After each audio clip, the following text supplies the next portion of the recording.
ইনশাআল্লাহ তাআলা। ইস্তিগফার বলা হয় তাফসীরুল ওয়াসিত। আর তাফসীরুল ওয়াসিত অনেক বড় তাফসীরের কিতাব। এই কিতাবের মধ্যে এসেছে তালাবুল মাগফিরাতি ওয়ার রাহমাতি মিনাল্লাহ, আল্লাহ পাকের পক্ষ থেকে, আল্লাহ পাকের কাছ থেকে মাগফিরাত কামনা করা, রহমত কামনা করা, এটাকে বলা হয় ইস্তিগফার। সুবহানাল্লাহ বলেন। তওবা কাকে বলে? তাফসীরের কিতাবের মধ্যে আসছে তওবা বলা হয় আল ইকলাউ আম্মা নাহাল্লাহু আনহু মা আত-তাসমিম আলা আদামিল আউদাতি ইলা যালিক ফিল মুস্তাকবিল। আগে আরবি শোনাচ্ছি, তাফসীরের হুবহু তাফসীরের কথা। তওবা বলা হয় আল্লাহ পাক যত নিষেধ করেছেন, যত গুনাহ আছে, এক কথায় যত পাপাচার আছে, গুনাহ আছে, এই পাপাচার থেকে নিজেকে সরিয়ে নিয়ে আসা এবং দৃঢ়তার সাথে দৃঢ় প্রতিজ্ঞাবদ্ধ হওয়া যে আমি এই গুনাহের মধ্যে আর লিপ্ত হব না। সুবহানাল্লাহ বলেন। এটাকে বলে তওবা। ইস্তিগফার কাকে বলে বলেন তো দেখি? ইস্তিগফার কাকে বলে? আল্লাহ পাকের কাছ থেকে মাফ চাওয়া এবং রহমত চাওয়া। কথা বুঝতে পারছেন? 2 নম্বর কি বললাম? তওবা কাকে বলে? যত পাপাচার আছে সমস্ত পাপাচারকে ছেড়ে দেওয়া, এইভাবে যে আমি আর করব না।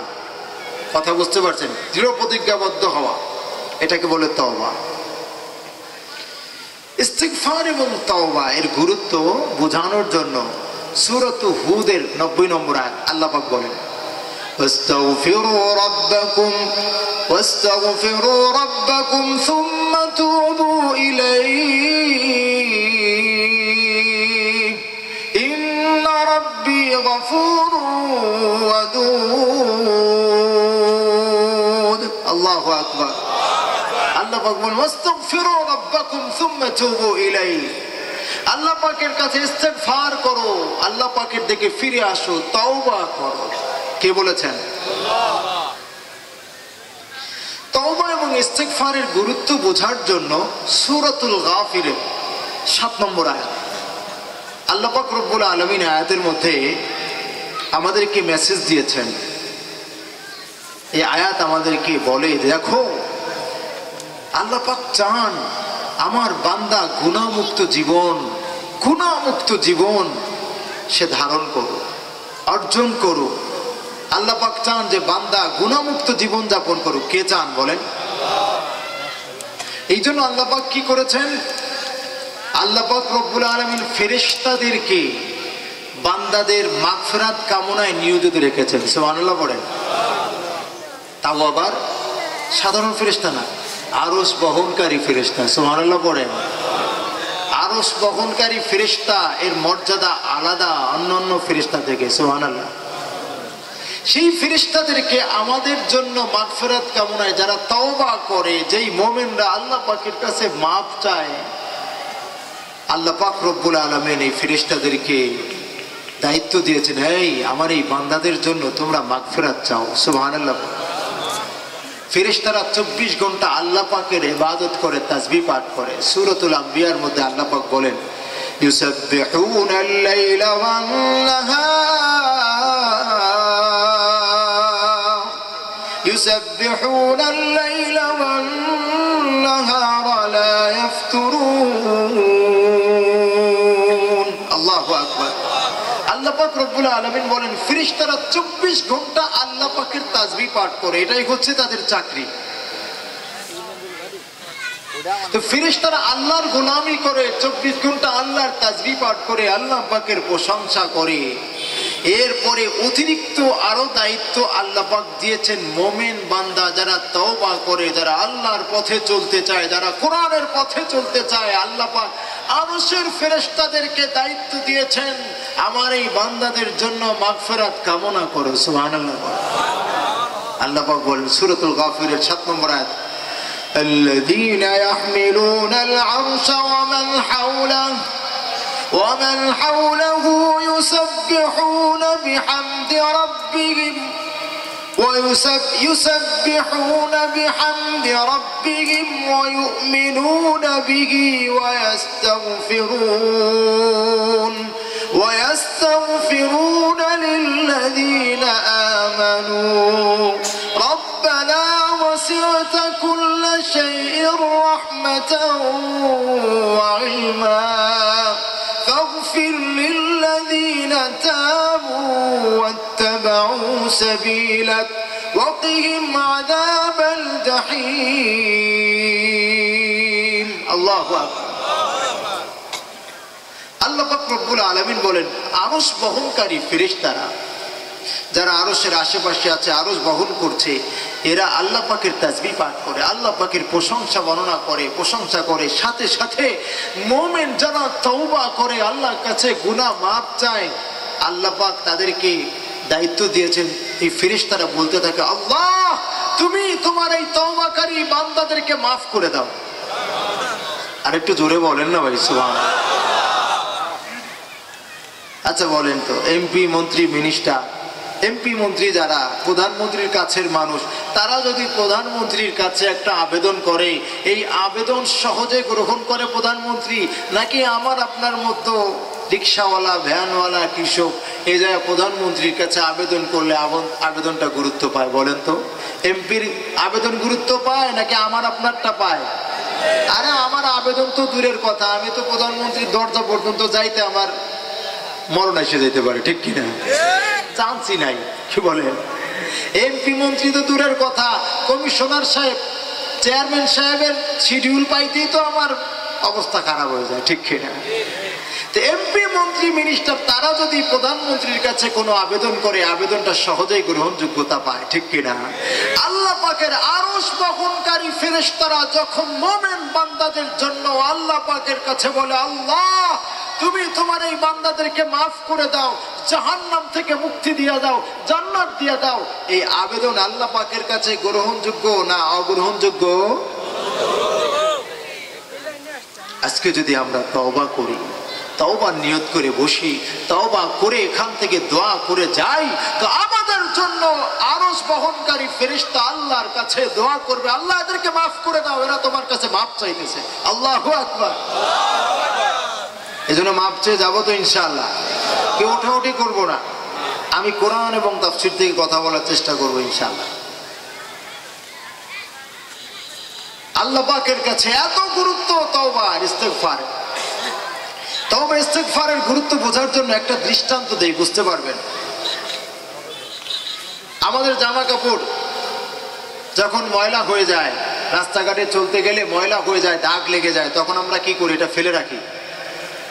মাসের পর মাস, বছরের পর বছর এটা ফেলে রাখি, এই জামা আর ধুই না, কি বলেন? তাই না? অনেকে মাথা ঝুলায়। ভাই আপনারা জামা ধুন না? মাথা ঝুলান কেন? যখন জামা কাপড়ে ময়লা লেগে যায় তখন কি করি? এটাকে ওয়াশ করি, এটাকে ভালো করে পাউডার দিয়ে, সাবান দিয়ে ভালো করে ধুই। জামার যদি দামি জামা হয়, কি বলেন, কাপড়টা গজ, কাপড়ের গজ 700-800 টাকা, 900 টাকা, 1000 টাকা গজ। এই কাপড়ে ময়লা লাগলে আরো যত্ন সহকারে ধুই, ঠিক কিনা? যদি মনে করেন এই দামি জামাটা দাগ লেগে গেছে, আপনি রেখে দিলেন, সপ্তাহ চলে গেল, মাস চলে গেল, বছর পার হয়ে যায়, পরিষ্কার করলেন না, এই জামা আপনি আর পরতে পারবেন? ভালো করে বুঝবেন, বোঝার জন্য বলছি। আপনার জামা যখন ময়লা হয়ে গেল, আপনি এটা ধুইলেন না, এভাবে ফেলে রাখলেন, আস্তে আস্তে এটা গায়ে দেওয়ার উপযুক্ত থাকবে না, ব্যবহারের অযোগ্য হয়ে যাবে। তেমনি ভাবে মানুষের একটা দিল আছে, প্রত্যেক মানুষের একটা দিল আছে। কি আছে বলেন? এই দিলটাও অপরিষ্কার হয়ে যায়, ময়লা লেগে যায়, দাগ লেগে যায়। কিভাবে দাগ লাগে?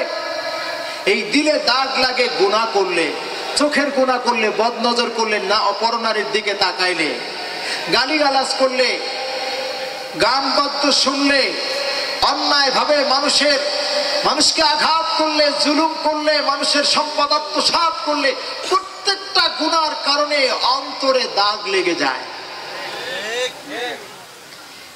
এই দাগ লাগা অবস্থায় যদি আপনি ফেলে রাখেন, তাহলে আস্তে আস্তে অন্তরটা এমন হয়ে যায় এইটা আর ইসলামের কথা বোঝে না, ইসলামের জন্য আর উপযুক্ত দেখা যায়, ইসলামের ক্ষেত্রে আর ব্যবহার হয় না। নামাজ পড়তে ভালো লাগে না, রোজা রাখতে ভালো লাগে না, হজ যাকাত করতে ভালো লাগে না, সব এলোমেলো হয়ে যায়। এই জন্য এই অন্তরকে পরিষ্কার করার জন্য হচ্ছে ইস্তেগফার, তওবা, সুবহানাল্লাহ পড়েন। যেমন জামা কাপড়ে দাগ লাগলে ময়লা পরিষ্কার করার জন্য সাবান, তেমনি ভাবে অন্তরে গুনাহের কালিমা লেগে গেলে অন্তর যখন ময়লা হয়ে যায় তখন এইটাকে পরিষ্কার করার জন্য ইস্তেগফার, তওবা, সুবহানাল্লাহ পড়েন। অন্তরটাকে পরিষ্কার রাখা কত দামি, কত গুরুত্বপূর্ণ। অন্তরটা অনেক দামি। কেন দামি? সব থেকে দামি দামি জিনিস এই অন্তরে থাকে, সুবহানাল্লাহ পড়েন। আচ্ছা বলেন তো, ঈমান কোথায় থাকে? ঈমান কোথায় থাকে? শরীরে, জামা কাপড়ে, কোথায়? এই ঈমান ছাড়া আপনি যত ভালো কাজ করেন না কেন জান্নাত পাবেন জীবনে? আল্লাহ সন্তুষ্টি পাবেন? যারা ঈমানদার না, যারা কাফের মুশরিক, সারা জীবন যদি 1000 কোটি টাকা, লক্ষ কোটি টাকা সব দান করতে থাকে, একটা নেকি পাবে? আল্লাহ পাক বলেন, ইন্নাল্লাযীনা আমানু ওয়া আমিলুস সালিহাত উলাইকা হুম খায়রুল বারিয়াহ জাযাউহুম ইনদা রাব্বিহিম জান্নাতু আদনিন তাজরি মিন তাহতিহাল আনহার খালিদিন ফিহা আবাদা রাদিয়াল্লাহু আনহুম ওয়া রাদু আনহু যালিকা লিমান খাশিয়া রাব্বাহ। আল্লাহু আকবার। আল্লাহ পাক বলেন, ঈমান ছাড়া, আমল ছাড়া জান্নাত পাবে না। ঈমান ছাড়া, আমল ছাড়া আমার সন্তুষ্টি অর্জন করতে পারবে না। তো এই ঈমান দামি জিনিস থাকে কোথায়? অন্তরে। তাকওয়া, আল্লাহর ভয়, সমস্ত ইবাদতের মূল উদ্দেশ্য হচ্ছে খোদাভীতি, সুবহানাল্লাহ বলেন। আল্লাহ পাক বলেন, ইয়া আইয়ুহান নাসু উবুদু রাব্বাকুমুল্লাযী খালাকাকুম ওয়াল্লাযীনা মিন ক্বাবলিকুম লাআল্লাকুম তাত্তাকুন। মানুষ সকল শোনো, উবুদু রাব্বাকুমুল্লাযী খালাকাকুম, তোমাদের ওই রবের ইবাদত করো যেই রব তোমাদের সৃষ্টি করেছেন, তোমাদের পূর্ববর্তীদেরকে সৃষ্টি করেছেন, লাআল্লাকুম তাত্তাকুন, যাতে তোমরা খোদাভীতি অর্জন করতে পারো। আল্লাহু আকবার। কোরআনের এই আয়াত, সূরাতুল বাকারার এই আয়াত বলে যত ইবাদত আছে সমস্ত ইবাদতের মূল উদ্দেশ্য আল্লাহর ভয় অর্জন করা, সুবহানাল্লাহ বলেন। আপনি আমি সম্মান খুঁজি টাকার মধ্যে। আমি মনে করি আমার গাড়ি, বাড়ি, মিল, ফ্যাক্টরি, ইন্ডাস্ট্রি, ক্ষমতা পেলে আমার সম্মান বুঝি বেড়ে যায়। আল্লাহ পাক বলেন, না রে বান্দা, টাকা পয়সার কারণে আমার কাছে কোনো মর্যাদা নাই, ক্ষমতার কারণে আমি কোনো মর্যাদা দেই না। গাড়ি, বাড়ি, মিল, ফ্যাক্টরি, ইন্ডাস্ট্রি পাইলে, এগুলি থাকলে আমার কাছে কোনো মর্যাদা নাই। আমার কাছে যদি সম্মানের পাত্র হতে চাও, তাহলে তোমার দিলের মধ্যে আমার ভয়কে জাগা করে নাও। আল্লাহু আকবার। তোমার আমার ভয় যত বেশি থাকবে, তুমি আমার কাছে তত বেশি সম্মানিত, সুবহানাল্লাহ বলেন। আল্লাহ পাক বলেন, ইন্না আকরামাকুম ইনদাল্লাহি আতকাকুম। আল্লাহ পাক বলেন, তোমাদের মধ্যে সব থেকে সম্মানের পাত্র আর মর্যাদার পাত্র আমি আল্লাহর কাছে ওই ব্যক্তি যার মধ্যে সব থেকে বেশি খোদাভীতি আছে, সুবহানাল্লাহ। এই তাকওয়া, খোদাভীতি কোথায় থাকে বলেন তো?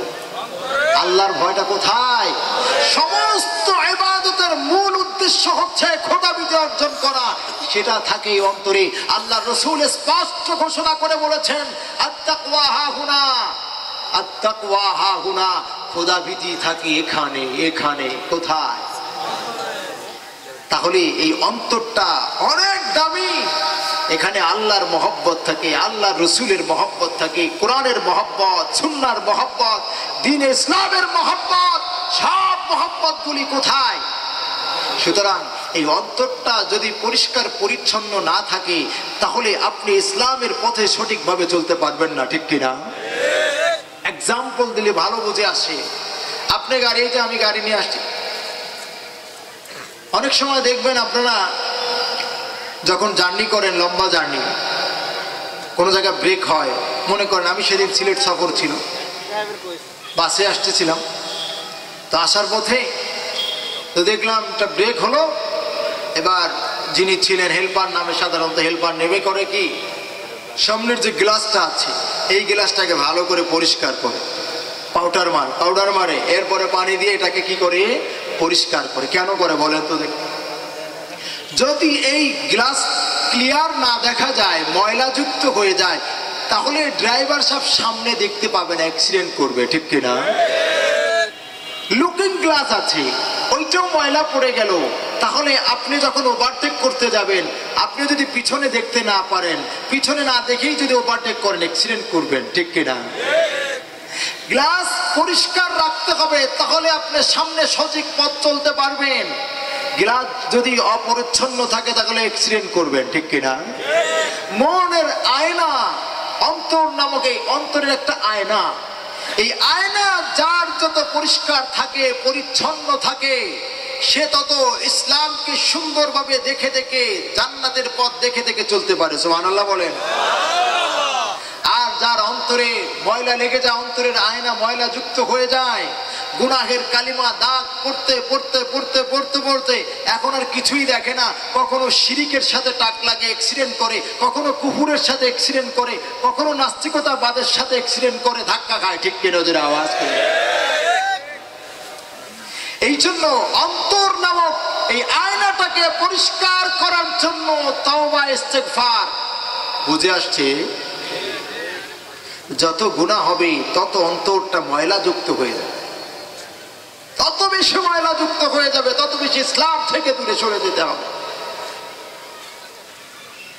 এই জন্য যত বেশি ইস্তেগফার করা হবে, তওবা ইস্তেগফার করা হবে, তত বেশি অন্তরটা ক্লিয়ার থাকবে, আপনি সবকিছু দেখতে পারবেন, সুন্দর লাগবে, নামাজ পড়তে মজা লাগবে, রোজা রাখতে মজা লাগবে, কোরআন তেলাওয়াত করতে মজা লাগবে, সমস্ত ইবাদত করতে মজা লাগবে। আর যখন গুনাহের কারণে অন্তরটা ময়লাযুক্ত হয়ে যাবে, তখন আর ভালো কাজে কোনো স্বাদ লাগবে না, গুনাহের কাজ ভালো লাগবে। নাউজুবিল্লাহ বলে। ভাই, আমরা মানুষ, আমাদের গুনাহ হয়ে যেতে পারে, গুনাহ হওয়াটা স্বাভাবিক, না হওয়াটা অস্বাভাবিক। সব থেকে বেশি গুনাহ হয় জোয়ান বয়সে, ঠিক কিনা? সব থেকে বেশি গুনাহ কোন বয়সে? এই জন্য জোয়ান বয়সের ইবাদতটা সব থেকে বেশি দামি। সুবহানাল্লাহ বলেন। আজকের এই যুবকদের এই আয়োজন, আমি ফোনে কথা বলে যতটুকু ধারণা করেছিলাম যা মজলিস হবে ছোটখাটো, প্রোগ্রাম হবে ছোটখাটো, মাশাআল্লাহ, আমি এসে দেখি না পুরা পরিবর্তন। যুবকদেরকে আল্লাহ পাক যদি কাজে লাগান তো যুবকদের মাধ্যমে আল্লাহ পাক সফলতা দান করেন। সুবহানাল্লাহ বলেন। যুবকরা ভালো কাজে লাগবে তো ভালো কাজে সফলতা আল্লাহ পাক দিবেন। যুবকরা যদি খারাপ কাজে যায় তো ধ্বংসের পথে চলে যাবে, সমাজ ধ্বংস হয়ে যাবে, ঠিক কিনা? এই জন্য তো জওয়ানি বয়সের ইবাদত আল্লাহর কাছে অনেক দামি। সুবহানাল্লাহ বলেন। কোন এক কবি বলেন, در جوانی توبہ کردم شیوے پیغمبری، در جوانی توبہ کردم شیوے پیغمبری، وقت پیری گرگ ظالم می شود پرہیزگار، وقت پیری گرگ ظالم মি শাওয়াদ পরহেজগার। জওয়ানি বয়সে তওবা করা, জওয়ানি বয়সে আল্লাহর কাছে গুনাহ মাফ চাওয়া, আল্লাহর কাছে এত দামি। এই গুণটা হচ্ছে নবীদের গুণ। জওয়ানি বয়সে তওবা যে ব্যক্তি করবে তার সাথে নবীদের গুণের সাথে একটি মিল পাওয়া গেল। সুবহানাল্লাহ বলেন। সে নবীর বৈশিষ্ট্য অর্জন করলো, নবীদের বৈশিষ্ট্য গুণ অর্জন করলো। অক্তে পীরি গুরকে জালেম মিশাওয়াদ পরহেজগার। আর সারা জওয়ানি বয়সে নাফরমানির মধ্যে লিপ্ত থেকে, গুনাহের মধ্যে, মদ জুয়ার আড্ডার মধ্যে, জুলুম অন্যায় পাপাচারের মধ্যে লিপ্ত থেকে বৃদ্ধ বয়সে ইবাদতের জন্য বেছে নেওয়া, এই বয়সকে ইবাদতের জন্য বেছে নেওয়া, এটা হিংস্র প্রাণীর বৈশিষ্ট্য। নাউজুবিল্লাহ বলে। জওয়ানি বয়সে তওবা করা কাদের বৈশিষ্ট্য? নবীদের বৈশিষ্ট্য। আর জওয়ানি বয়সে গুনাহের মধ্যে লিপ্ত থাকা, সারা জওয়ানি বয়স গুনাহ করা, চিন্তা করা যখন বয়স হবে 40 বছর হবে, হজ টাজ করে একেবারে বুজুর্গ হয়ে যাব, এই চিন্তাধারা কইরা বৃদ্ধ বয়সে যারা ইবাদতে লিপ্ত হয়, এটা হচ্ছে হিংস্র প্রাণীর বৈশিষ্ট্য। যখন বাঘ বৃদ্ধ হয়ে যায় তখন আর লাফ মারতে পারে না, শিকার করতে পারে না, শিকার না করতে পারে না, তখন বুজুর্গ সাজে। কি সাজে? বুজুর্গ। তসবিহ টেপে এখন আর অন্যায় করবো না, তওবা করলাম। আসলে অন্যায় করবে না, তওবা করে না, ও মূলত লাভ দিতে পারে না। এখন আর সেই আগের টার্গেট করে, যে আগে টার্গেট মিস হইতো না, এখন টার্গেট খালি মিস হয়। লাভ মারে তো নিজে পড়ে নিজে ব্যথা পায়, স্বীকার করতে পারে না। এখন চিন্তা করলো এখন আর এইসব না করে এখন একটা পীর মুরিদের লাইন ধরি, কি বলেন, এখন আর বুজুর্গ হয়ে যায়, আল্লাহ আল্লাহ করে। আসলে ও আল্লাহ আল্লাহ করার জন্য নয়, ও মূলত ওর শক্তি হারিয়ে গেছে, এখন জুলুম করার ক্ষমতা নাই, এই জন্য ও বুজুর্গ সাজছে, আসলে বুজুর্গ নয়। ঠিক কিনা? এই জন্য জওয়ানি বয়সে যে জওয়ান ইবাদত করে, ওই জওয়ানের প্রতি শয়তানের নজর লেগে যায়। শয়তান যখন নাকি কোনো যুবক ইবাদত করে, এদিকে তাকান, সবাই এদিকে তাকান, খেয়াল করে শুনবেন, যখন কোনো জওয়ান ইবাদত করে, বেশি বেশি মসজিদে যায়, বেশি বেশি নামাজ পড়ে, বেশি বেশি কোরআন তেলাওয়াত করে, বেশি বেশি জিকির করে, আল্লাহর পথে চলে, তখন শয়তান বেশি পেরেশানিতে পড়ে যায়। চিন্তা করে, হায় রে, এই যুবক এত বেশি ইবাদত করে কেন? হাদিসের মধ্যে আসছে আরশের নিচে 7 শ্রেণীর মানুষ ছায়া পাবে কিয়ামতের ময়দানে। কয় শ্রেণী বলেন? বলেন। 7 শ্রেণীর মানুষ আরশের ছায়া তলে ছায়া পাবে। এর মধ্যে এক দল হলো, এক প্রকার হলো শাবুন নাশা ফি ইবাদাতিল্লাহ। ওই জওয়ান, ওই যুবক